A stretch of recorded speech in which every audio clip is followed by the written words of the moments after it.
15च मृत्यू दाखवलेत आणि जे मृत्यूचे प्रमाणपत्र आहेत ते ससूनमध्ये ऍडमिट आहेत, काही औंधमध्ये ऍडमिट आहेत, त्यांची संख्या जवळपास 22-24 होतीये. या सगळ्यामध्ये तफावत सुद्धा दिसते. काय आढावा घेतलाय?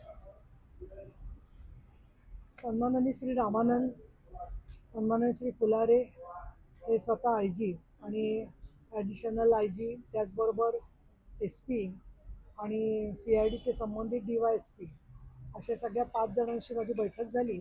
त्यांना जे मी निवेदन दिलेलं आहे त्याची मी परत आपल्याला सगळ्यांना फोटो पाठवते. परंतु अत्यंत महत्त्वाची गोष्ट म्हणजे जे मृत्यू झालेले आहेत तर तशी लक्षणं असणारे जे कोणी रुग्ण त्या काळामध्ये हॉस्पिटलमधून बरे होऊन गेले असते त्यांची संख्यासुद्धा मोजदाद करण्याच्या दृष्टिकोनातून वैद्यकीय व्यावसायिकांचं सहकार्य मागावं. त्याचबरोबर ज्या मृत्यू त्या काळात झालेले आहेत तर त्यांच्या लक्षणांमध्ये आला आणि अटॅकनी गेला किंवा कशाने गेला हे कळलं नाही तर मग पोस्टमॉर्टम होतं.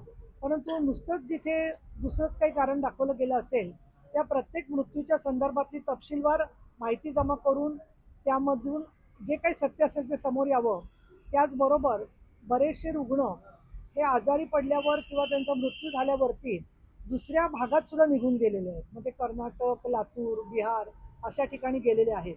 तर असे जे लापता झालेले लोक आहेत त्यांची सुद्धा नोंद होण्याच्या दृष्टिकोनातून अगदी महाराष्ट्रामध्ये दूरदर्शनवरून किंवा तुमच्या माध्यमातून एखादं आवाहन खेड्यापाड्यातील लोकांना कळावं की अशा प्रकारची लक्षणं येऊन पुण्याहून दगावलेला कोणी असेल व्यक्ती तर त्याची माहिती कुटुंबियांनी द्यावी किंवा त्यांच्यावरती कोणी दबाव आणून मुद्दाम त्यांना गायब करतायत का हे पण तपासलं जावं अशा संदर्भातली सूचना झाली. दुसरं जे आरोपीचे लोक असतात ते बऱ्याच वेळेला लोकांची अशी दिशाभूल करतात की CID तर एक दिवस तपास करून जातात आणि नंतर तुमची गाठ लोकलच लोकांशी आहे. तर या दृष्टिकोनातून पिंपरी चिंचवड आणि हडपसर या दोन्ही ठिकाणी एक संपर्क अधिकाऱ्यांना करता येईल अशा प्रकारचं कार्यालय तात्पुरत्या स्वरूपात सुरू करावं आणि एखादा व्हॉट्सअप नंबर ताबडतोब म्हणजे ते दोघंही जे DYSP आहेत त्यांचे नंबर तुमच्या करून पब्लिक करण्यात यावे की या दारूच्या संदर्भातल्या ज्या काही तक्रारी असतील तर त्या लोकांनी निर्भयपणाने त्यांच्याकडे थेटपणाने पोचवाव्या की जेणेकरून लोकांनी पूर्वी निवेदनं दिली असतील पण त्याच्यावर कारवाई झाली नसेल तर त्या निवेदनाची माहिती सुद्धा CID पोलिसांना कळवावी जेणेकरून कुठे कुठे हलगर्जीपणा झाला या सगळे मुद्दे समोर येतील. माझी जवळजवळ 35 मिनिटं तपशीलवार चर्चा झाली. बऱ्याचशा सूचना मी त्यांना दिलेल्या आहेत. त्यांनी पण मला अनेक माहिती सांगितलेली आहे. त्यातली अनेक माहिती संवेदनाशील असल्यामुळे या संदर्भामध्ये मी दिलेल्या सगळ्या सूचना जरी सांगू शकले नाही तरीसुद्धा काही वस्त्यांमध्ये लोकांवरती दबाव आहे. विशेषतः हडपसर भागामध्ये आहे, फुगेवाडीमध्ये आहे, इतर काही वस्त्यांमध्ये आहे. तर त्या दबावाला जबाबदार असणारे जे कोणी गावगुंडपणा करत असतील त्यांच्यावरती सुद्धा कारवाई करावी. पोलिसांचं निलंबन झालं तरी अनेक निलंबन झालेले अधिकारी तिथेच थांबून पिंपरी चिंचवडमध्ये आणि पुण्यामध्ये थांबून काही वेळेला हस्तक्षेप करण्याची सुद्धा भीती असते आणि या दृष्टिकोनातून त्याबद्दलची सुद्धा योग्य ती दक्षता घ्यावी अशा प्रकारच्या सूचना मी दिलेल्या आहेत. पण ताई, जर बघायला गेलं तर आज 4 दिवस झाले CID कडे केस आहे. एका बाजूला मृत्यूंची संख्या अनेक ठिकाणी 21, 20, 22 अशा आहेत, पण CIDने जो अधिकृत आकडा दिलेला आहे तो 15 आहे. मग तफावत नेमकं कोणाकडे, म्हणजे या लोकांच्या? संदर्भामध्ये आता त्यांचा अजून तपास चालला आहे. तपास अजून पूर्ण झालेला नाही आहे आणि त्यामुळे लवकरच याबद्दल ते जी काही वस्तुस्थिती त्यांच्या समोर येईल त्याच्यामध्ये सगळ्या मेडिकल रिपोर्ट बघून नातेवाईकांशी बोलून प्रत्येक मृत्यूची नोंद घेतली जाईल अशा पद्धतीने त्यांनी मला आश्वासन दिलेलं आहे. आणि त्यामुळे तो तफावत आज जरी दिसत असली तरीसुद्धा तुमच्याकडून सुद्धा जी माहिती येते त्याबद्दल लोकांशी खातरजमा करून त्याबदल्या वैद्यकीय परिस्थिती जाणून घेऊन ती तफावत जी आहे ती दूर केली जाईल. कारण सरकारने मदत जी जाहीर केली आहे ती जर गरजूंपर्यंत खरंच पोहोचायची असेल तर त्यांचा मृत्यू यामुळे झालाय हे सरकारी यंत्रणेनेच मान्य करावं लागेल. ते नाकारणार तर ती मदत जे खरंच गरजवंत आहे तिथपर्यंत पोहोचणार. जे सरकारी इस्पितळांमध्ये गेलेले रुग्ण आहेत तिथं माहिती सरकारकडे आहेच.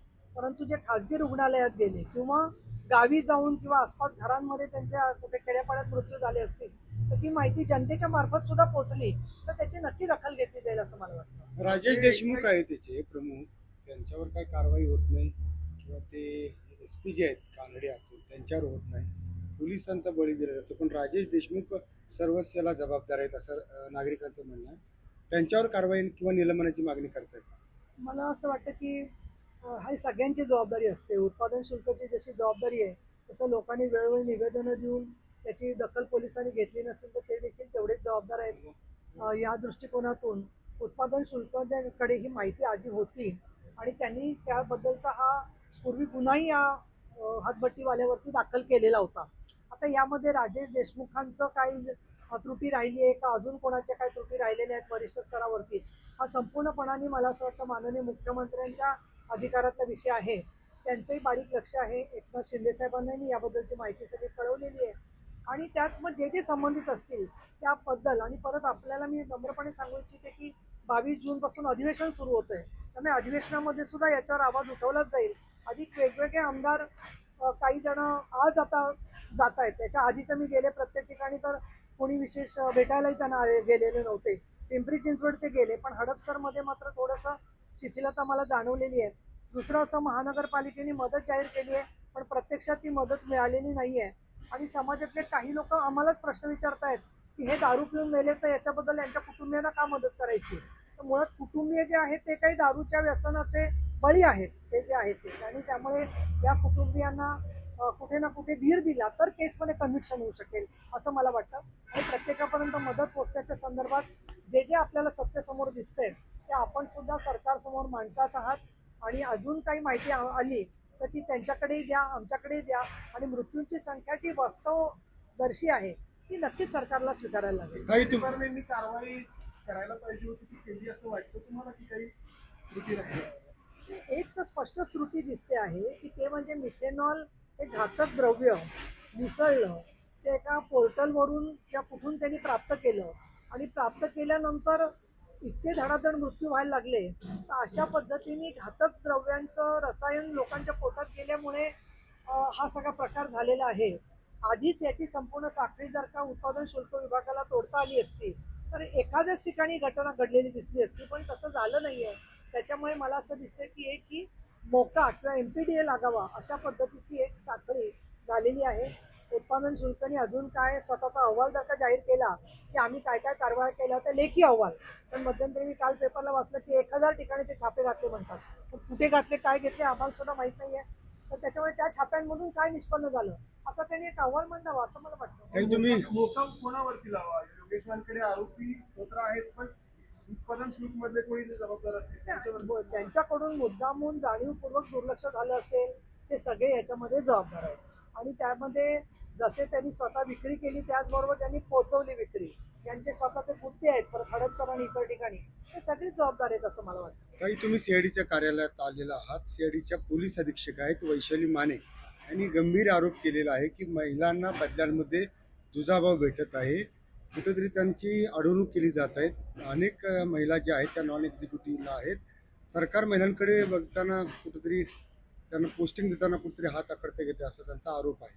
मी लोकशाही वाहिनीचं तुमचं अभिनंदन करीन आणि मी सुद्धा वैशाली माने यांची ऐकली मुलाखत आणि ज्या प्रकारे त्या बोललेल्या आहेत त्याची दखल मला असं वाटतं पोलीस महानिरीक्षक तर घेतील. पण मी हा विचार करते की मी मुलाखतीचे त्यांनी मांडलेले मुद्दे लिहून काढून तुमच्या मुलाखतीसह पोलीस संचालकांकडे पाठवावे जेणेकरून त्याची दखल घेतली जाईल.